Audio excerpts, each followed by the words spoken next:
I feel like this picture looks as clear as the iPad did today. All right, man, I'm all good. Yep, Okay, Cole, you ready? I'm ready. All right. Just please remember, guys, everybody, when we start the segment, your mics are hot. Who's going first here again? I'm sorry, Mike. No worries. It's Bruce, Bruce. then Ryan, and then Lynn. Okay? So Cole's going to introduce everybody, and then he's got a couple reads that you can do on his single, and then come back out to the four shot. All right, guys, good energy. Here we go, Cole. Yep. 5, 4, 3, 2, 1. That's right. The time is now. It's a Thursday edition of Cubs 360 presented by Miller Lite. Once again, I'm Cole Wright, and today, a special edition because we're going to get an expert's take on how Major League Baseball can get back to business, especially in this age of social distancing. Plus, we'll also ask the question, should Andre Dawson, should he have gone into the Major League Baseball Hall of Fame as a Cub? That and much, much more. But first, let's get some of these introductions out of the way. And you see this man every single day on the show. He's a staple on Cubs 360. There he is, ladies and gentlemen. It's Bruce Levine, and it'll be his 16th season on the call for the Chicago Cubs. Safe to say he knows his way around Wrigley Field. That read. Yeah, copy that. I didn't realize it was What happened? Yep. What happened, Malik? Yep, you were totally fine. Let's start from the top, Cole. Also, was I supposed to hear you, or? No. You were fine. Everything you did was fine. It was something on our end. Oh, okay. My bad. I didn't know if we were supposed to stop or not. I just heard you guys talking. Yep. Cool. Okay. All good. Here we go. 5, 4, 3, 2, 1.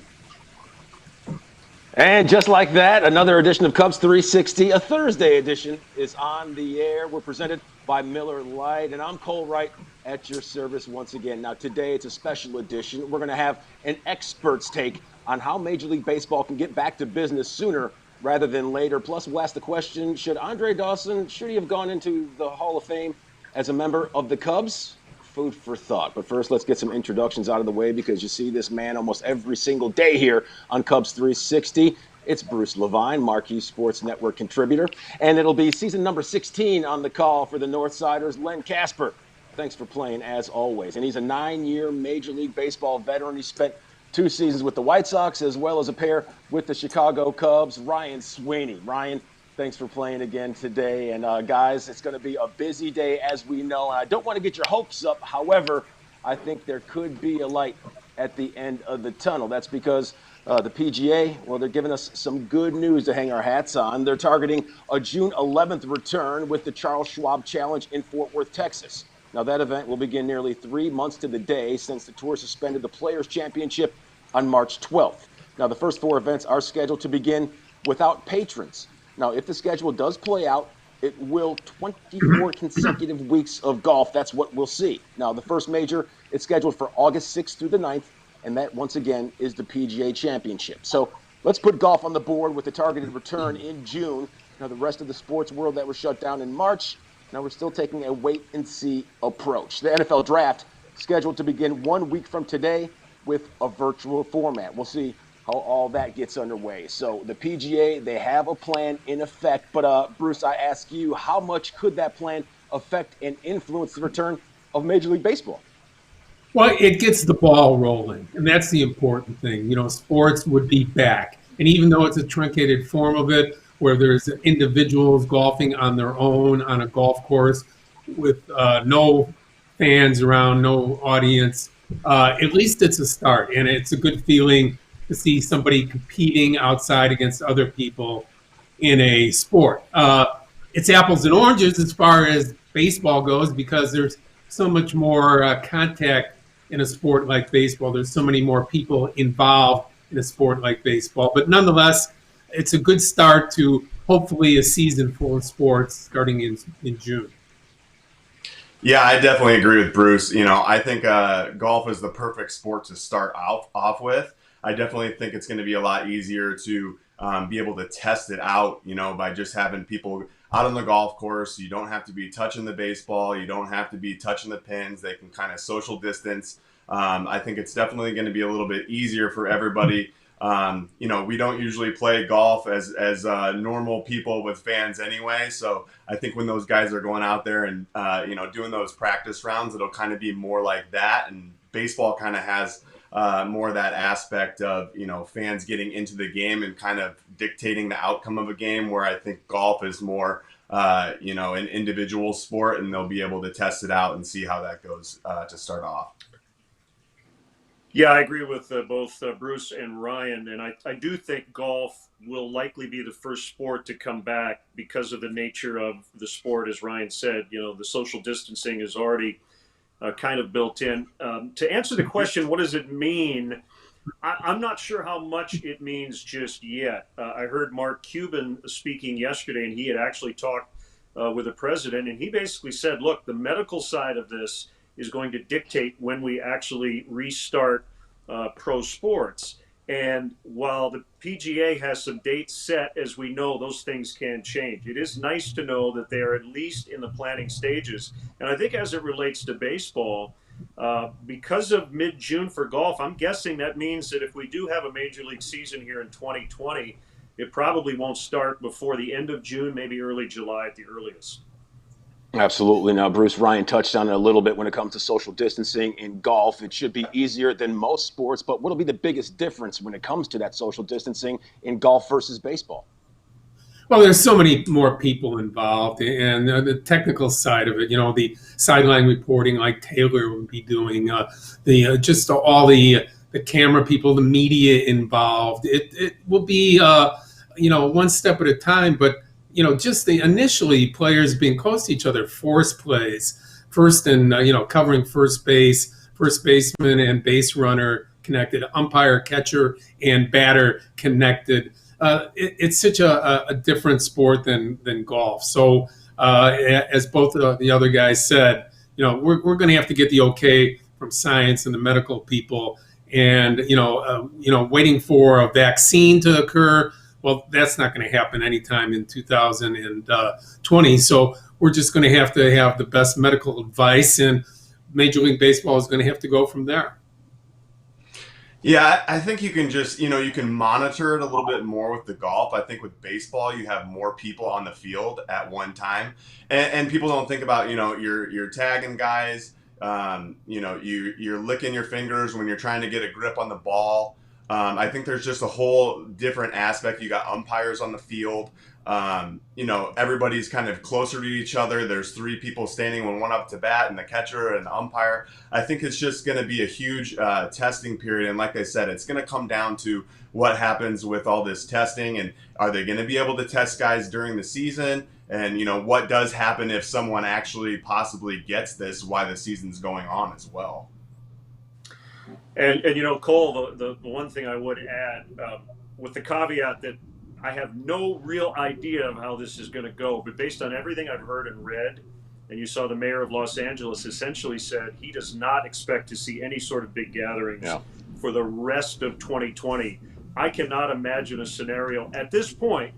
Things can change, but at this point, I would be really surprised if fans are at any ballparks, basketball arenas, football stadiums, maybe the rest of the calendar year.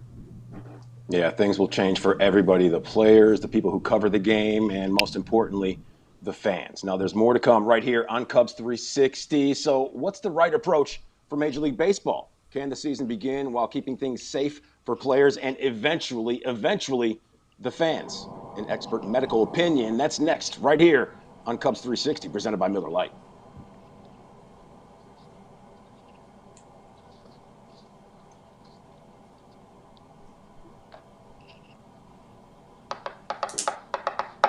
All right, good job, guys.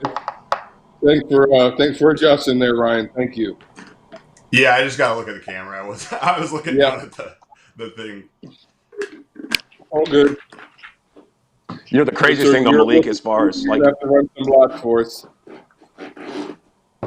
Malik, when it comes to doing the computer versus an iPad, like the iPad, when you lay it sideways, it'll have the camera on the side as opposed to the top. what I'm saying? Like it's easier when the Yep. camera's right in front of you. What are you working with, Ryan? So I just have the Apple computer, so the camera's in the middle. Gotcha. All right. All good. That was good stuff, you guys. All right. So we would have just recorded the B block's already done. So now we're just doing our C block. So here's the traffic, everybody. So Cole, tip your bartender. That's going to air. Then we're going to have an end bump of Dawson hitting his opening day home run in 1989. And then you'll tee up the refreshing take. You'll introduce the whole panel. And then we will talk about should Dawson have gone into the Hall of Fame as a Cub. So let's go to Len here first. He We'll went in go as an Len, expo, Bruce, correct? and Ryan. Huh? Yep. He went in as an expo. Yeah. Correct. Yep. Okay. Correct. Yeah. Correct. So let's go Len here first. Guys, we have about 4.5 minutes here, so plenty of time to chat about this subject. And again, it's just helping promote our 80s week coverage this week.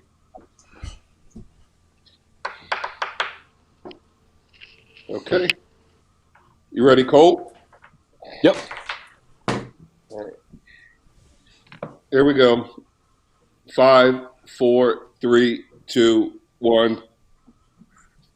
I think it's safe to say that ball traveled over a true link fence. And I'm Cole right back here on Cubs 360. And how about that? The Hawk, Andre Dawson. He had plenty of bombs in his time with the Chicago Cubs. And you can tune in tonight as he delivers an extra innings versus those Cincinnati Reds back in 1989 as 80s week continues right here on Marquee Sports Network. And before we get back and talk about Andre Dawson, let's welcome the guys back in. It's Bruce, it's Len, it's Ryan alongside myself. I'm Cole. And guys, we remember all that well. The Hawk, Andre Dawson, which leads us to our Miller Lite refreshing take of the day. And Len, I'll get things kicked off with you. The Hawk, he should have went into Cooperstown as a member of the Cubs, right? Not the Montreal Expos. Well, my heart agrees with you, but I don't think the math really works, unfortunately. He spent 11 years as an Expo, 6 years as a Cub.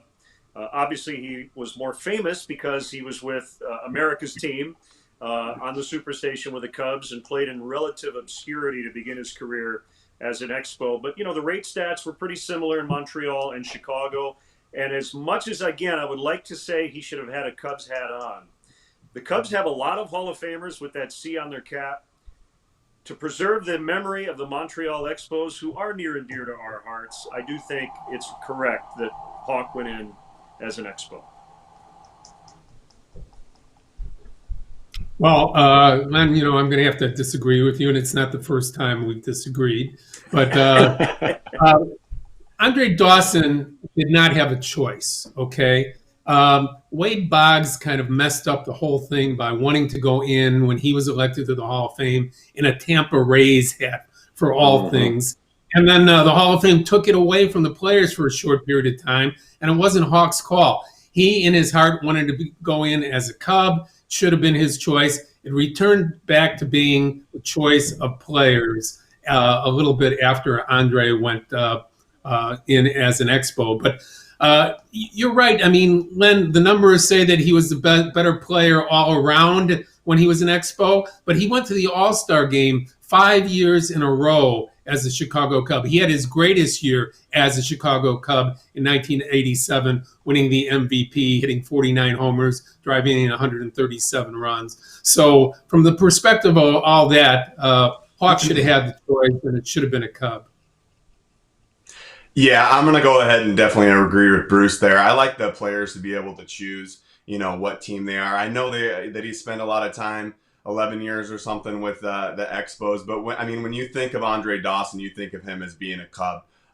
Like Bruce was just saying as well, 87 to 91, All-Star, 5 years in a row. I was only, I think, 7 years old at that time, but I remember, my grandparents watching all the Cubs games and Andre Dawson, Hawk being on there. And definitely when you think of him, you associate him with being a Cub. And like he said, he thinks that he wished he could have even been put in as a Cub. I think having the player be able to choose and kind of dictate what happens at the end of their career and how they want to go into the Hall of Fame, that, that should be their right to do that. Glenn, Bruce touched on it real quick. Andre Dawson, he had his best season in the bigs as a member of the Cubs. How special, at least in your memory, was that MVP season for number 8? Well, they were a last place team in '87. That tells you how great a year Andre Dawson had in '87. Couple of quick things though, and I'm still going to disagree. I'm going to hold to my opinion here. Number one, if we let the players decide, John Smoltz could have gone into the Hall of Fame as a Cardinal, which doesn't make any sense, right? Let's just say he decided, the 2 months I was in St. Louis, I'd rather be a Hall of Famer. That's number one. Number two, I agree with Bruce and Ryan that Hawk will be remembered by most fans as a Cub, and that's why you put the Expos cap on him to remind people that he spent almost basically half or more than half of his career in Montreal. If you look at his plaque and it has an Expos cap on it, you're not going to forget that he was a Cub. You might forget that he was an Expo if that hat is not on. Or you can actually do what Greg Maddux did and have no team on his cap because he split his career right down the middle. Atlanta Cubs, almost equal years. Obviously, his greatest years with the Braves, but he had allegiance to both. So he said, you know what? Nobody, not Atlanta Braves, not Cubs. I'm just Greg Maddux, the Hall of Famer. Yeah, Greg Maddux, just like Yogi Berra in Cooperstown with a hat with 0 logo on it. So maybe that's how guys can decide moving forward. Now, there's still more to come right here on the show, including, does Albert Almora Jr. have the best glove on the team? Questions and answers ahead right here on Cubs 360, presented by Miller Lite.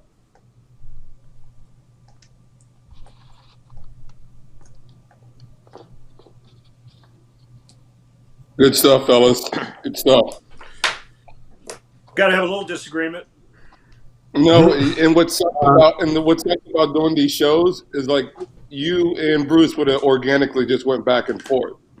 You know what I mean? It's like you can't have that.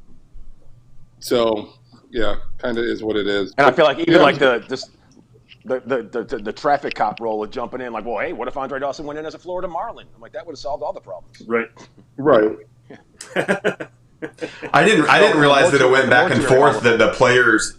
I didn't realize that it went back and forth that the players didn't get to choose and then they get to choose now. So. Yeah, Bob screwed it up by he was bought off to go in as a Tampa Ray. Yeah, I thought that teams had some kind of sway there. That's why they did that. They paid him to. He was bought off, and that was just so wrong that the Hall just said, "Hey, no more of this crap." We're not letting people sell their appearance off in the Hall of Fame. So they did the right thing, and then they rectified it because players should have a choice if they're reasonable about it. Wasn't the whole selling point behind Wade Boggs, though, the fact that he got hit 3,000 with Tampa? Yeah, but come on. Yeah. So I'm with Bruce on this. He's got to go in as a Red Sox. Yeah. Yeah. Oh, absolutely. Absolutely. Have you guys ever seen It's Always Sunny in Philadelphia episode where they try to pull the Wade Boggs challenge and drink 68 beers on a flight? No. Yeah, it's pretty good. If you guys don't watch that show, just got some time on your hands. All right, fellas. So, Cole, you're bringing us back in. We're going to have that catch from Almora on Jackie Robinson Day a few years ago in center field, a little end bump in center field where he catches up against the wall. You can say, hey, today was his birthday. Leads us to our discussion. Which Cubs player is the best defender on the team? Let's just go down the line. Let's just go we'll go Ryan first, then Lynn, and then Bruce. Okay, so you guys will all have about 20 to 30 seconds to take your position. Okay? Yep. Okay. All righty, boys. Last segment here. It's a quick show because we already knocked out a segment. But had that B block, right? Yeah. It's going to look great. All right, here we go, guys. 5, 4, 3, 2, 1. Albert Almora Jr., he's been putting that Tommy Mansky defensive drills video to good use. And it's closing time here on Cubs 360, presented by Miller Lite. Back with the gang. It's Bruce, Len, and Ryan. And, guys, we have to talk about the birthday boy before we get out of town. It's Albert Almora's 26th birthday. We know he plays a high-octane style of defense. But, Bruce, the question to you is, does he have the best glove? Is he the best defender on the Cubs? Well, he's a good one, but there's only one guy that I would go to, and even though they have good defenders all around and Baez is the most exciting, it has to be my buddy Anthony Rizzo as the best defender on that team. He saves countless runs. Wow. He's actually underrated as a first baseman, and he's a perennial Gold Glove candidate and Gold Glover. So to me, the most underrated position on the field is first base, and it's Anthony Rizzo for me. Wow. Cannot believe Albert's 26. I remember just yesterday he was 19 in his first big league camp, I believe. And as much as I love his defense, guys, I might not even rank him in the top 3. For me, Javi Baez, probably number 1 at this point. Jason Hayward, I think, is the best right fielder in baseball. He would be number 2. Rizzo would be number 3, and then probably Almora 4, Contreras 5. The way I looked at this is how I would build my, going up the middle of the field. I looked at it as, I would take Baez at short, and I would definitely take Almora in center. You got to have your best center fielder. I know Hayward has more Gold Gloves, but let's be honest, you have to hit to get the Gold Gloves. So I think once Almora can get some regular playing time, he can be in there every single day and go out there and be able to show what he can do. Obviously at the plate, I think he showed that this spring. He can translate that over with the outfield. I do like Rizzo as well. I think first base is such an important role in the infield, but definitely up the middle, I would take Baez and Almora. Yeah, Rawlings, they're going to have their work cut out for them as they look to hand out Gold Gloves in the future. Jason Hayward currently with 5, Anthony Rizzo with 3. Now, it was a fun ride, as always, here on Cubs 360, presented by Miller Lite. So for everyone at Marquee Sports Network, including Bruce, Lynn, and Ryan, I'm Cole Wright. Remember, keep 6 feet, and we'll see you tomorrow, everybody.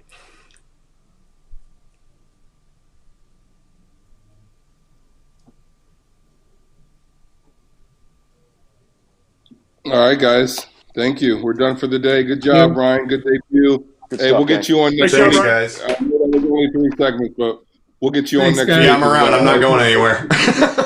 No doubt. All right. Thank you, Lynn, for coming in early, and thank you, Bruce. I'll check in with you a little bit later, Bruce. See you guys. All right. Thanks, Thanks, guys. Cole. No doubt, Malik.